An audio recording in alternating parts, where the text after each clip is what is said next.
Dans la première vidéo sur les relations interpersonnelles, j'ai parlé comme quoi notre vie est influencée par la qualité de nos relations interpersonnelles.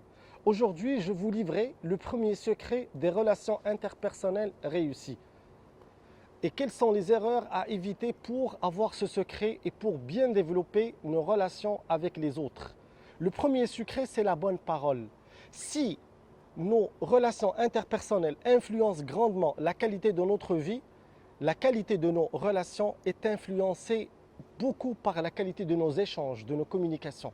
Plus que la personne parle d'une manière sincère, d'une manière empathique, d'une manière bienveillante, d'une manière courtoise, les interlocuteurs manifesteront un grand intérêt pour lui, bien sûr, et ils aimeront par la suite développer de bonnes relations avec cette personne. Personne ne peut contester la puissance des mots. Avec les mots, on peut mobiliser, on peut motiver, on peut nourrir l'espoir, on peut encourager les autres. Plusieurs livres ont été écrits sur la puissance des mots et sur l'impact que peut avoir les mots sur le mental des êtres humains. Marshall Rosenberg, dans la communication non violente, il a cité comme quoi les mots sont ou bien des fenêtres ou bien des murs entre nous et les autres. Et selon lui, pour favoriser un échange authentique, il faut être plus attentif aux mots que nous utilisons. Don Miguel Ruiz, dans les 4 accords Toltec, il a parlé aussi du premier accord qui est la parole impeccable. C'est la parole qui ne nous nuit pas. C'est la parole qui est bienveillante. Et selon lui, il faut nettoyer notre langage des paroles et des expressions négatives. Gary Chapman, dans le livre Les 5 langages d'amour, il a cité comme quoi le langage, c'est-à-dire puissant, est la bonne parole pour plusieurs personnes.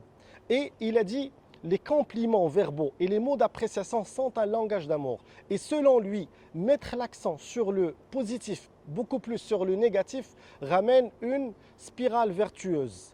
Mais avant tous ces livres, Allah subhanahu wa ta'ala nous a incité, il a incité tous les serviteurs à parler d'une bonne manière, à parler d'une façon très empathique. Et dans le Coran, Allah subhanahu wa ta'ala a dit « Et dit à mes serviteurs d'exprimer les bonnes paroles, car le diable mène la discorde parmi eux. » Le prophète alayhi salatu wassalam, il a dit dans un hadith « Celui qui croit en Allah et au jour dernier, qu'il dise du bien ou qu'il se taise. » Donc la première option offerte par le prophète alayhi salatu wassalam, c'est de parler d'une manière sincère, d'une manière bienveillante. À défaut, le silence est préférable. Comment peut-on donc tenir les bonnes paroles? Comment peut-on donc s'exprimer d'une manière bienveillante avec les autres? Première chose, c'est se rappeler du dernier jour et qu'on sera questionné pour chaque mot exprimé, pour chaque parole tenue. Allah subhanahu wa ta'ala dit, il est établi que pour chaque parole prononcée, elle sera enregistrée dans un livre conservé. Deuxième chose, prenez conscience que vos paroles traduisent ce que vos cœurs renferment. C'est-à-dire, la langue, c'est l'interprète du cœur. Ce qui existe dans le cœur, la langue l'interprète. Donc prenez conscience que vos paroles traduisent ce que votre cœur renferme.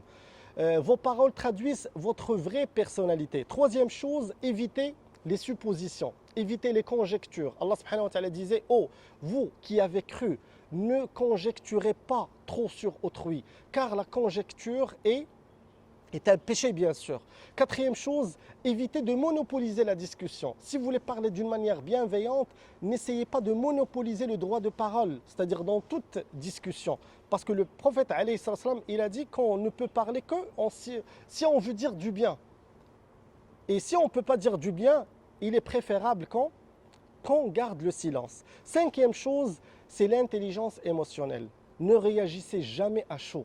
Maîtrisez vos émotions. Plus que vous allez maîtriser vos émotions, plus que vous allez parler d'une manière qui est très bienveillante et très empathique. Donc lorsque vous ressentez une forte émotion comme la colère, comme la frustration, comme la joie, essayez de prendre du recul avant de parler. Sixième chose, c'est le langage non verbal.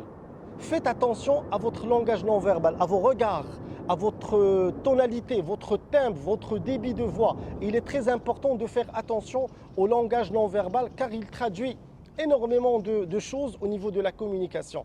Donc, si vous voulez parler d'une manière empathique, choisissez bien sûr les bons mots, mais aussi choisissez la bonne manière et la bonne façon pour dire, et le bon timing pour dire ce que vous voulez dire à telle ou telle personne. Septième chose, évitez les comparaisons, évitez les jugements, évitez les ordres rigides. Parce que si vous ne les évitez pas, votre parole ne sera pas impeccable. Donc si vous prenez en considération ces 7 techniques ou ces 7 moyens, votre parole sera vraiment impeccable, sera une parole bienveillante et par la suite, vous aurez plus de chances de développer de bonnes relations harmonieuses et bienveillantes avec les autres.